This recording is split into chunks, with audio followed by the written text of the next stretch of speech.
Nesse mesmo templo, eu fui batizado, e visto que a minha profissão também fez com que eu me afastasse, pois eu sou motorista carreteiro e tenho 23 anos em cima de carretas pelo Brasil todo e até fora. Em Romanos capítulo 6, versículo 23 diz que o salário da morte é o pecado, mas o dom gratuito de Deus é a vida eterna. Em 11 de 1 de 2008, eu comecei a ter problemas para urinar. E o homem tem essas coisas, ele pensa que ele nunca vai ficar doente, e que somente a mulher tem problemas, e que o homem é cheio de preconceito. É verdade, todos nós sabemos. Então, esse intuito hoje de dar esse testemunho, eu tenho aqui tudo documentado, viu, irmãos? Tá? Para aqueles que não aceitaram Jesus ainda, está tudo aqui documentado, dados e tudo. Mas eu vou resumir, porque o nosso tempo também é curto. Nós temos aqui uma pregação, temos a nossa irmã Ávila ainda também, que são coisas rápidas, mas são coisas de Deus, da casa de Deus, né? Então eu quero dizer a vocês que esses 2 anos foi de sofrimento,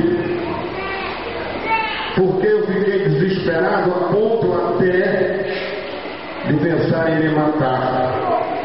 Eu saía de um consultório médico próximo à rua Antônio Angu com a minha filha, que aí está, Rosana.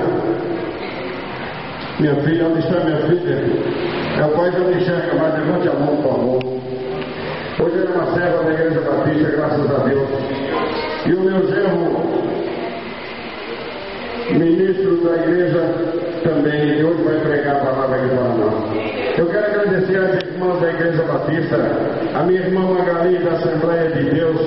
Eu quero agradecer a minha irmã Zuleide também da Assembleia de Deus, e todas as outras pessoas e irmãos que aqui estão, conhecidos ou não. Que a paz do Senhor Jesus reine em suas vidas para sempre. Amém? E sejam bem-vindos. Então, naquele momento, eu estive com o Dr. Dalmo, depois de fazer algumas biópsias, e a minha próstata estava em 40 já. E ele me disse: o senhor, infelizmente, eu estou resumindo, viu, irmão? O senhor veio tarde, o senhor chegou tarde. Até num tom de, assim, de meio de gozação, eu achei. E a minha filha estava ao meu lado, e ela pode testemunhar isso e afirmar. E eu não havia voltado para a igreja, pois eu estava afastado dos caminhos do Senhor. E ele disse: eu não sei nem se você sai de uma operação. O senhor veio tarde. Eu sou médico, eu não sou Jesus. O senhor precisa de um milagre. Mas Deus fez. Deus fez um milagre comigo. Quem acredita que Deus faz milagres? Digo amém. Porque eu estou aqui para provar que Ele faz milagres. E que neste tempo aqui, a unção do Senhor é permanente. Porque há 14 anos atrás eu coloquei os meus pés naquela porta. E exatamente por isso o Senhor não me abandonou quando eu precisava. E saindo do escritório daquele médico, então, em busca de biópsia, etc.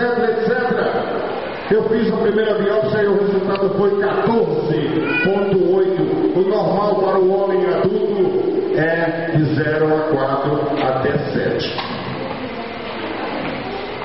A minha estava com 14,8. Voltei ao médico, muita injeção na barriga. Joselina, 10,8, R$1.700 cada injeção. E para conseguir a primeira injeção foi uma luta, porque eu não tinha o dinheiro. E a minha família se desesperou. E as minhas irmãs me ajudaram. Elas estão aí presentes.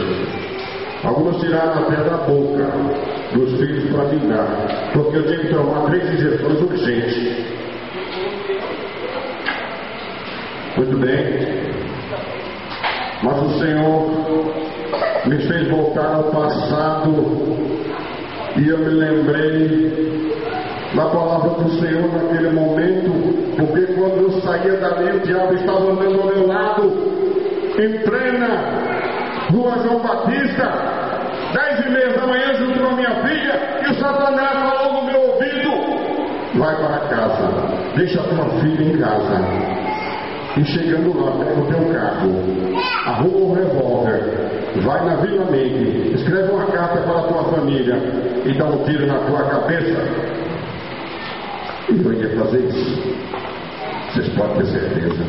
Eu cheguei até fazendo poesia para minha família, e no final diz assim: mas se tiver que partir, parto sem me despedir, para não ter que ferir aqueles a quem amei. Eu fiz essa poesia, está no meu computador da minha casa.